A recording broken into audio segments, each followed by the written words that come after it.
So to start with, more uncertainty and change.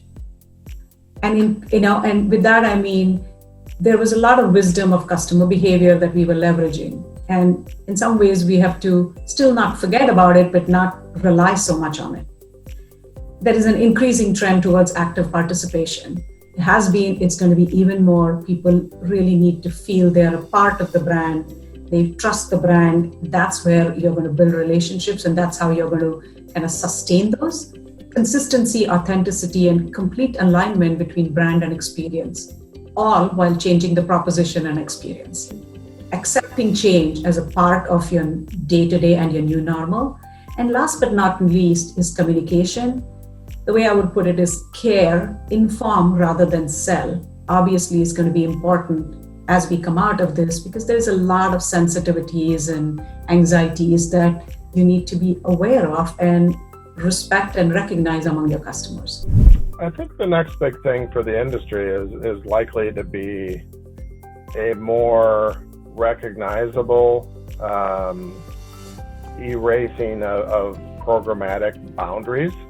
I think it's likely to be where brands fold the concept of loyalty just into what they bring to a customer overall, and make it part and parcel to the service, the products, the ways in which they engage with customers. So I feel like it doesn't mean that the elements that we typically sit and or park within the friendly confines of a program concept go away.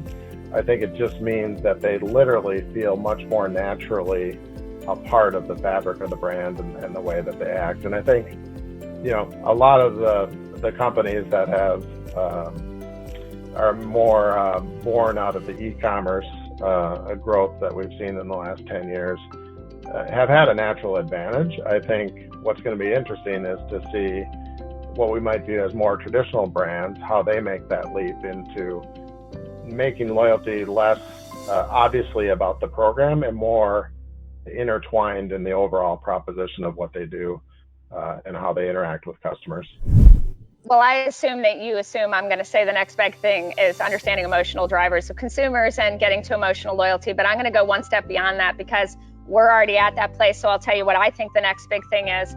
The next big thing to me is leveraging that to understand how to talk to your customers and maximize the impact between transactions. This is what everybody wants. There's a lot of mechanisms out there. There's a lot of ways to drive to those transactions. But talking between the transactions, getting engagement and understanding between the transactions, that's the next big thing. Because, and think about if we had cracked that as an industry, as a collective group going into this time, right? That would be incredibly helpful for people. But they're trying to figure out, transactions are one way to value a customer, but interactions and engagements and all the different ways that your brand is actually touched by a consumer is so powerful into understanding who to really motivate differentially. So I think the segmentation personalization question is also in here, which is not just how do you segment your customers, but how do you segment your marketing efforts to those that have the most likelihood to be your most loyal customers. And so understanding the between the transaction and of course, emotional drivers are an important part of that, I think is the next big thing. Because again, I don't think we can keep going at this quantity without quality going up. And I think quality is going to come from more data, and more data is going to come from digital, and digital is about interactions as much as transactions. I think the next big thing is, and I'm going to be cautious with this, we went through stages of coalition, and I don't think it's coalition, I think it's partnerships. I think there's some pretty large programs out there that are creating partnerships with like-minded brands that deliver value. So you're seeing grocery and gas and telcos getting together to create that value proposition. It's less about the coalition, it's more about a partnership program. So I think that's a big thing we're going to see is you're going to have an anchor running these programs, and they're going to have a like currency. And then with that currency, you're going to see members really able to earn and redeem at a number of locations. So it's increasing choice, but still doing it in a controlled fashion.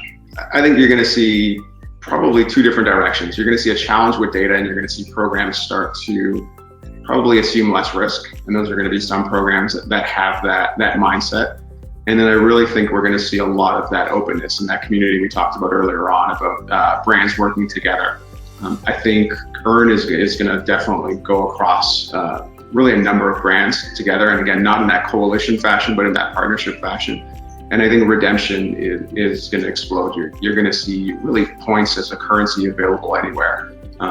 It's going to be not quite another fiat currency, but it's going to be a currency available for redemption on a lot of spaces.